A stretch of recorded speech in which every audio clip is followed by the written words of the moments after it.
Yo, what's up, family? If it's your first time checking out the show, wait a minute, let me make a little adjustment.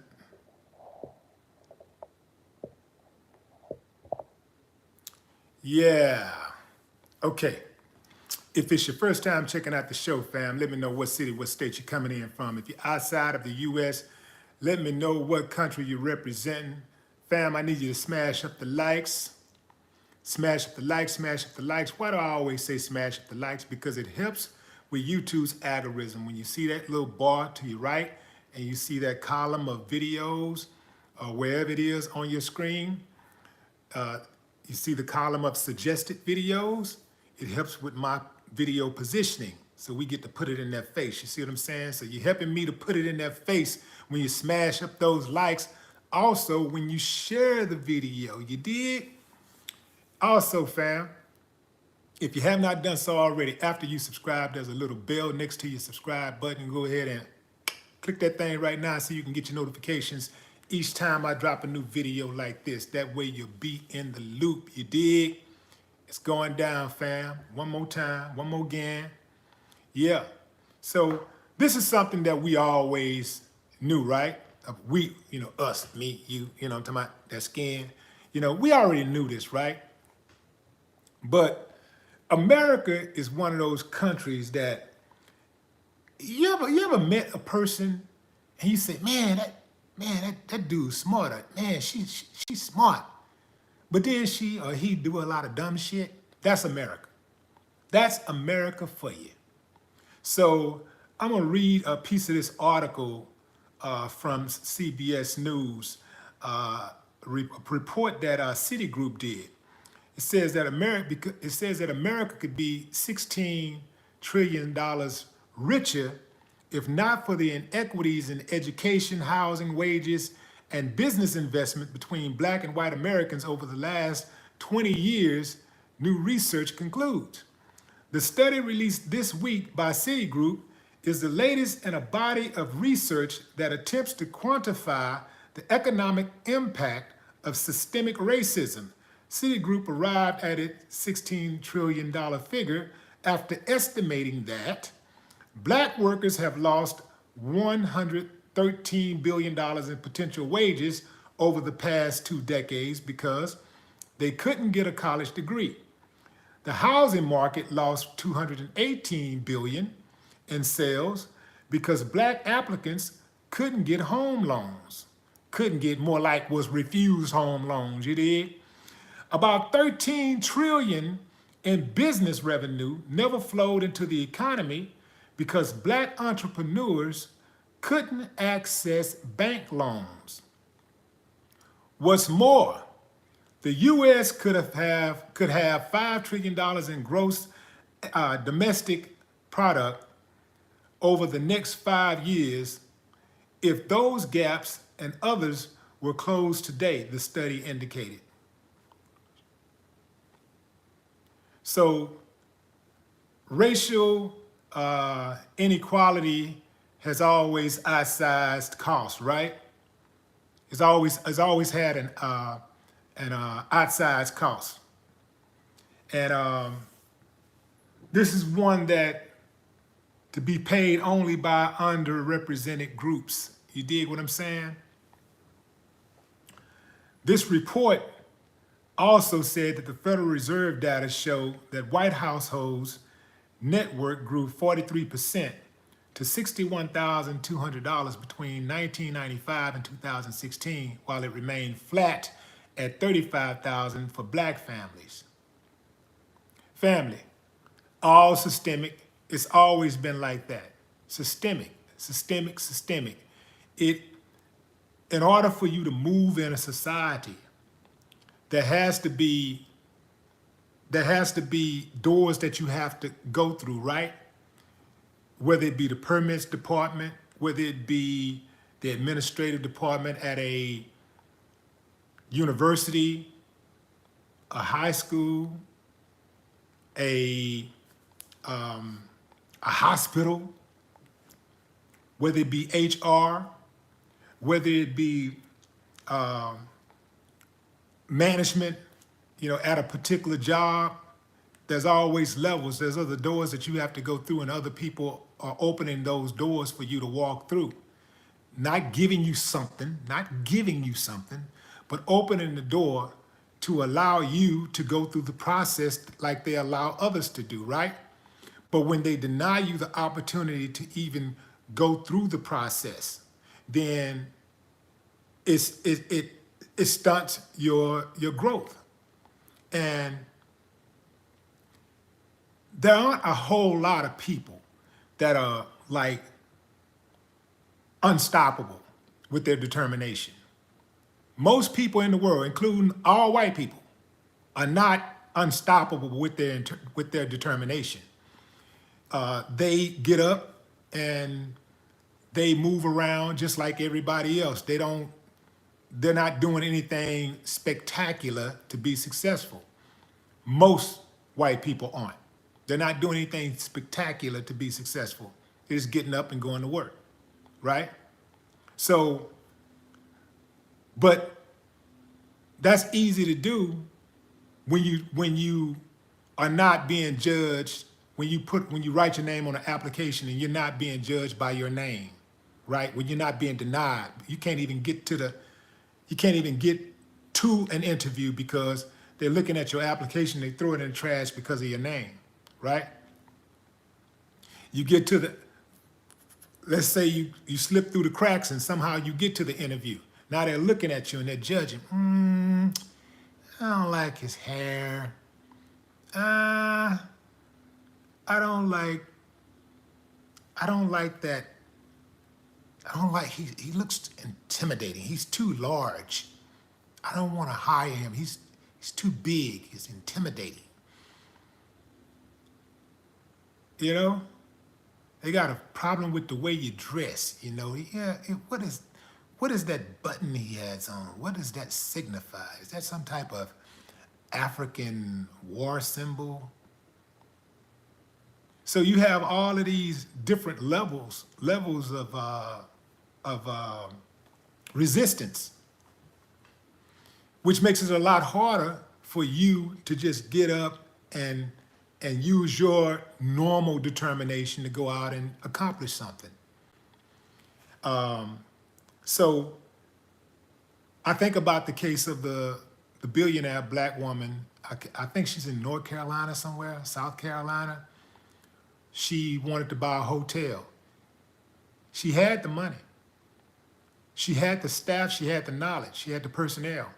It took her 10 years to get her license, her hotel license, because they ran her through all kinds of mazes because she was black. When you're white, or pretty much any other color in this country, and you want to open up a hotel, you got the money, you file the paperwork, you open up the hotel, bam. You black, wait a minute, what's this, let me look. So yeah, systemic racism, fam, is not just systemic meaning that it's in the system, it's woven in the fabric of American society. It's systemic. This is why those cops didn't get prosecuted, because common sense would tell anybody that they should have been prosecuted. Somebody should pay for a woman being murdered inside of her own home, an innocent woman being murdered inside of her own home. I don't give a damn who it is. I don't give a damn who did it. Somebody should pay for that. But because the problem is systemic, the killers are at home chilling, probably laughing it up right now. So America is, it's one of those situations where they say, America cuts off its nose to spite its face. Americans, specifically white Americans, let's just say what it is. Specifically, some white Americans, many white Americans, will cut off their nose to spite their face because they are holding on to racism so much. They need, a lot of people, man, they need that racism to survive. They need racism. They need it. They absolutely need it to feel good about themselves. Imagine, imagine regular people, just non-white folks, right, in America, who may have an issue with their self-esteem. Like everybody goes through these at times. Even the most successful people have self-esteem issues at times. You don't feel so good about yourself. You feel unworthy. You feel like perhaps you're not good enough. You know, this happens to everybody. It happens to me to this day from time to time, right? So if we're already going through these type of things and we figure out a way to get through these things, but our self-esteem is not, primarily based on what others may think of us. It's just how we feel about ourselves, right? Much of it is how we feel about ourselves. So we deal with that. But so when we deal with that, we figure it out. We figure it out some kind of way. We just figure it out figure out how to get over the hump. Them on the other hand, the way they get over the hump is by trying to control somebody else, by exercising racism, saying racist things. They get mad instead of saying damn or shit, they say nigger or whatever. You see, they use these disparaging, derogatory terms, about other people. They have to take their hatred of self out on other people. 'Cause trust me, fam, it's hatred. I don't care what they say. I don't care how rich they may be, how nice of a neighborhood they live in, how nice of a car they drive, how nice their clothes are. When you target other people and you talk down on other people simply because you don't like what they look like, you don't like their background, you don't like how they were raised as far as their culture or whatever, it's something wrong with you, not them, you. That's why none of them can ever make me feel inferior. None of them, not one of them on this planet can make me feel less than. I know when they come at me like that, not only do I know I'm the better person, I know I am superior to them. Why else would they try to handle me like that? Why else would they take on that type of mentality? Inferiority complex, fam. That's what it is. That's all it is. So I suspect that there will be some companies that look at that and say, well, they'll look at those numbers and stuff and they'll say, well, we lost 16 trillion, but we're still holding the blacks down, so we ain't finna change this formula. Again, fam, in this country, I do believe for many people that are in high positions, if they can't have racism, they don't want nothing. They can't have that racism. They don't want nothing. This is the reason for all the unrest that's going on in America right now. They're trying to hold on to that racism, fam. It ain't got nothing to do with nothing else. They're trying to hold on to that racism. Yeah, they got people out there, some white liberals out there protesting and all that stuff. That ain't what they're protesting for. They're protesting for power. They're protesting for money. They are not protesting for us. They are not protesting because they love black people. They are protesting for money and power. Straight up. Because if they really was protesting for us, this whole narrative could change like that. It would change like that.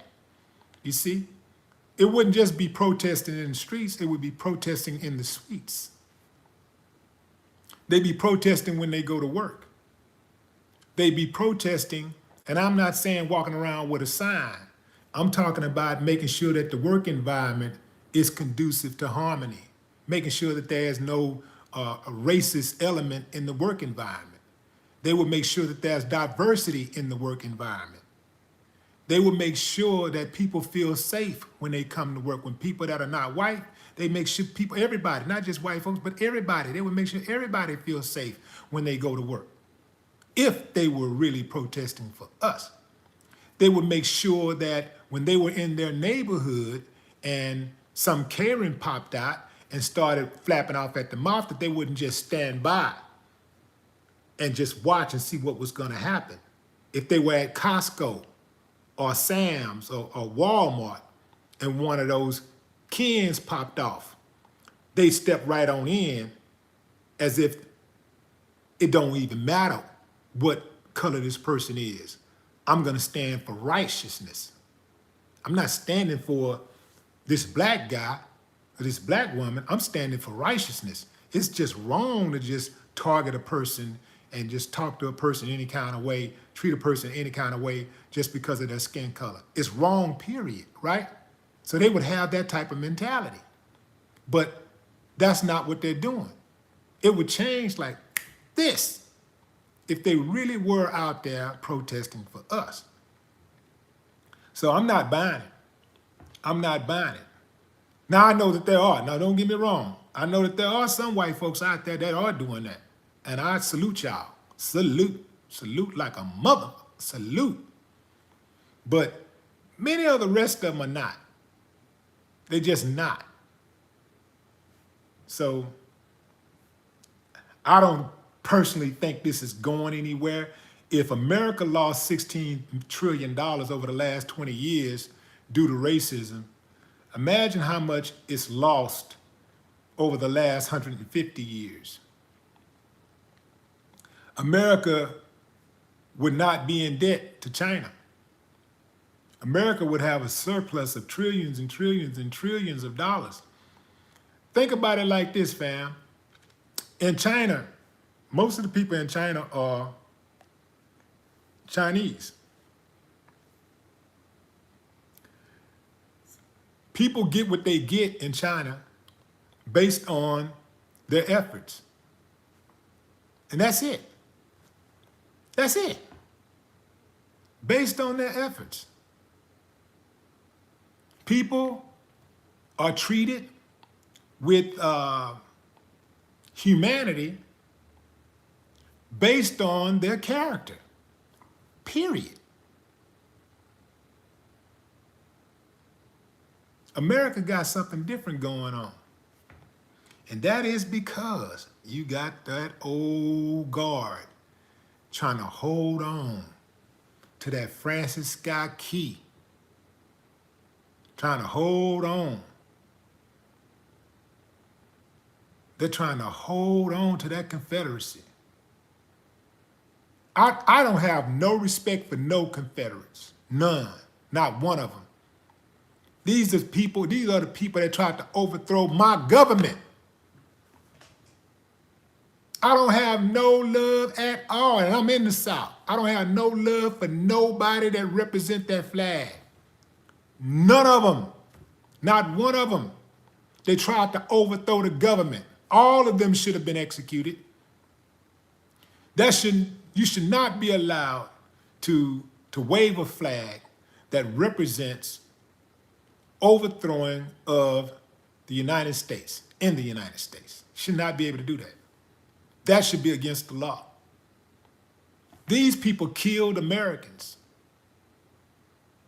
They tried to overthrow my government. They should not be allowed to wave those flags. You talking about the damn American flag, standing up for the American flag. While you're standing up for the American flag, you're also standing up for the flag that's a symbol of division, murder, mayhem, executions. I have zero respect for that flag and zero respect for the people who wave it.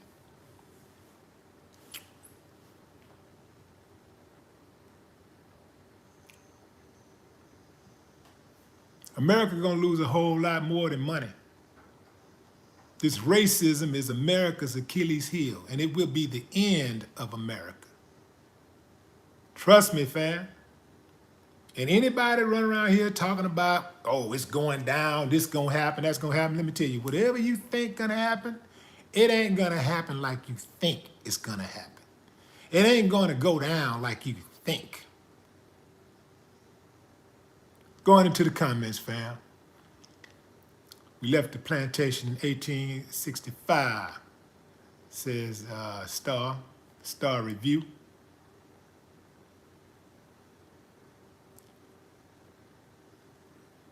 G-Man, what up? DM.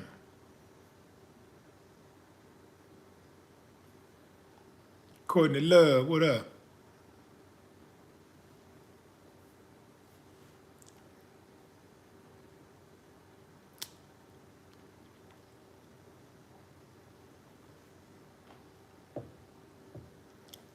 Detroit in the building. What's up, Brenda? C. Davis. Suave Skins, what's up? Suave.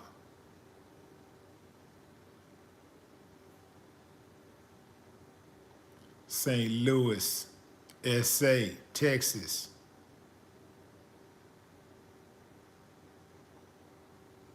Jackie D, Hawaii in the building.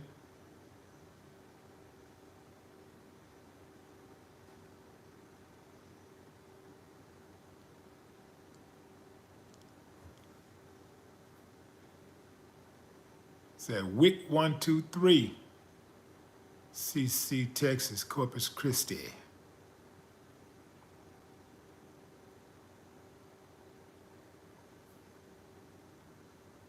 Said Frank Godzilla.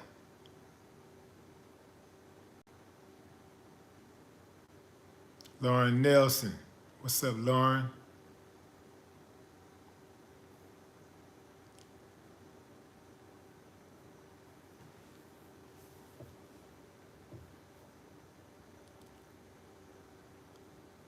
Ice Garcia, Midwest Love. What's up? What's up, Ice? Jeffrey Walker. Who was that? Stephen Tinsley.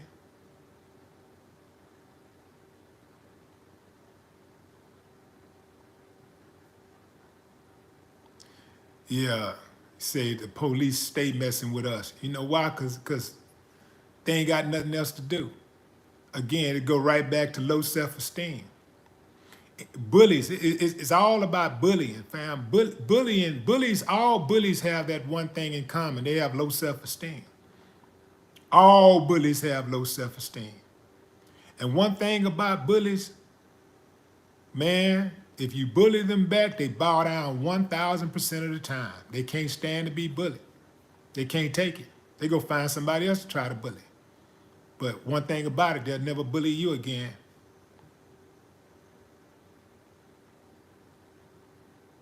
All right, fam, I got to shut it down. Got a dinner appointment. So until next time, fam, who was that? Brooklyn King, KB, Dragonfly. Who was that? Khadijah. What's up, Khadijah? Jalen Harris. Nettie C. Yeah. So there it is, fam. America is starting to suffer financially for its racism. Y'all think that'll be enough for America to switch it up? I seriously doubt it. I mean, America, racism is as American as apple pie and Chevrolet. Baseball, apple pie, Chevrolet, and racism. Yeah. Yeah, some of them would rather die than give up racism. I mean, they'd rather die. No racism, I have a right to be a racist. I gotta be a racist. I gotta be a racist. I wanna be a racist. You know, some of them grow up like that. Some of them grow up like, what do you wanna be? I wanna be a racist. Timmy, you can't say that. Why can't I say I want to be a racist? My dad's a racist. My mom's a racist. All of my cousins are racist. My granny and my pappy is a racist. Why can't I be a racist?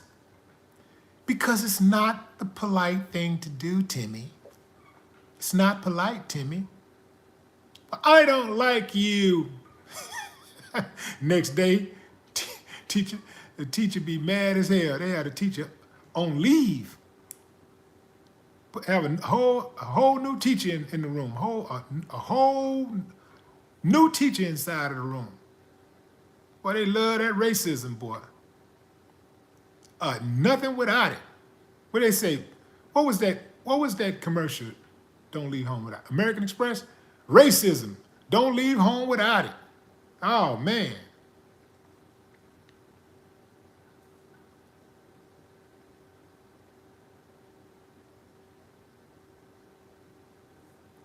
Yeah. So at the end of the day, fam, I guess the slow pokes are finally learning that racism is no longer profitable. So now that racism is not profitable, what are they gonna do? I suspect that there'll be a few people that get that, because there are some companies that get it. Some companies are very diverse, not that many, but a few companies are very diverse.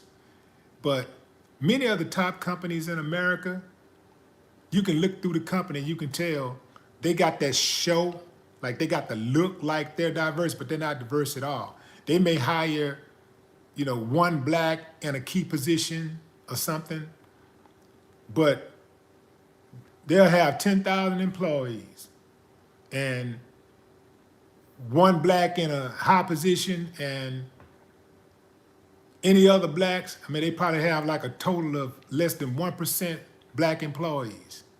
But then they run around talking about how diverse they are and how they trying to be diverse. You did?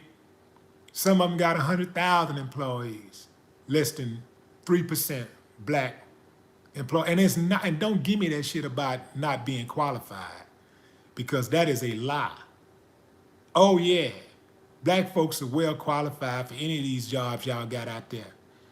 But we know how it go, right? That's the game that they play. They'll say, it's just like with, somebody in my comments, I can't believe it was Instagram, remember if it was Instagram or YouTube, we were talking about Donald Trump's pick for judges, all these judges he's been picking. And it was reported that he had selected 198 federal judges.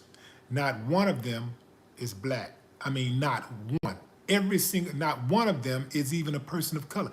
Every single one of them is white. This is the Donald Trump. This is the guy that they say has done so much for the blacks, right? For the African Americans, right? But he hasn't selected not one judge that's black, not one out of 198. He hasn't appointed not one black judge. And this white chick jumps into the comments talking about, well, it's not about appointing somebody just because of their race. It should be about qualifications. It's about being qualified. Let's get something straight. Being a judge ain't that difficult to do, all right? All you doing is sitting on your ass, sitting in judgment of other people, and then you write an opinion. You write an opinion, you give the opinion, you say, sustained, what's the other word they use? Overruled, sustained, overruled, sustained. I'm gonna allow it. I'm not gonna lie. Counsel, keep your quiet. Counsel, bring it down a little, bring it down. Keep on, young man, and I'm gonna hold you in contempt of court. All they doing is throwing around, orders and stuff. Come on, fam.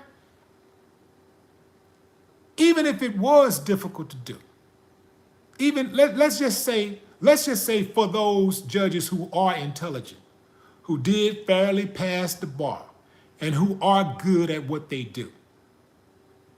A whole lot of black people, every single position that he picked, the 198 spots, it could have been 198 black people filled that spot and would have been totally qualified, because we got a lot of brilliance.